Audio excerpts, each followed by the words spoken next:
네, 집값 급등과 맞물려서 대출 수요가 늘면서 지난 3분기에 국내 은행의 이자 이익이 대폭 늘어나는 것으로 나타났습니다. 네, 대출 금리도 빠르게 오르는 만큼 이런 추세는 한동안 이어질 전망인데요. 은행들이 발빠르게 대출 이자만 높이고 있다는 비판도 나오고 있습니다. 취재 기자 연결해 자세한 내용 알아보겠습니다. 조태현 기자. 네, 조태현입니다. 네, 금리가 올라서 대출 받으신 분들 굉장히 힘든 분들도 많을 텐데 3분기 국내 은행 실적은 크게 개선이 됐군요. 네, 지난 3분기에 국내 은행의 당기 순이익은 4조 6천억 원으로 집계됐습니다. 이는 작년 3분기에 3조 5천억 원보다 1조 1천억 원 늘어난 수준인데요. 올해 들어서 3분기까지 누적 당기 순이익은 15조 5천억 원으로 작년보다 무려 5조 3천억 원이나 늘었습니다. 이렇게 늘어난 이익에 가장 큰 영향을 미친 건 역시 이자 수익이었습니다. 3분기 이자 이익은 11조 6천억 원으로 1년 전보다 1조 3천억 원 증가했습니다. 증권이나 수수료, 외환 등 비이자 이익의 부문은 대부분 감소했으니까 은행들이 이자로 수익을 크게 늘린 셈입니다.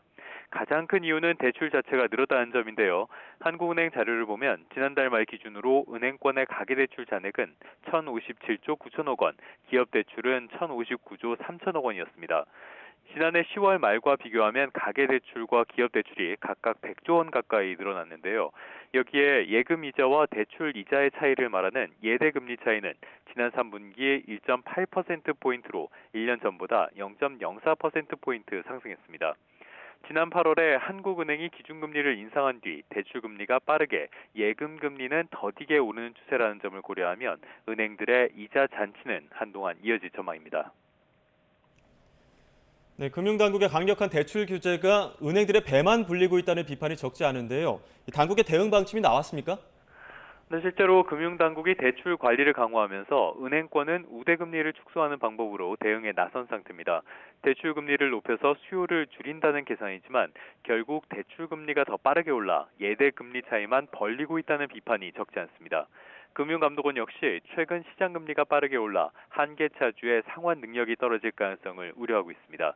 돈을 빌린 사람, 즉 차주가 빚을 갚지 못하면 은행의 부담이 커지게 되고요. 이런 사례가 늘어나게 되면 결국 국가 경제 전반으로 부작용이 확대됩니다. 금감원은 부실 대출에 대비하는 충당금을 충실히 적립하도록 하는 등 은행권이 손실 흡수 능력을 유지하도록 유도한다는 방침입니다. 지금까지 경제부에서 YTN 조태현입니다.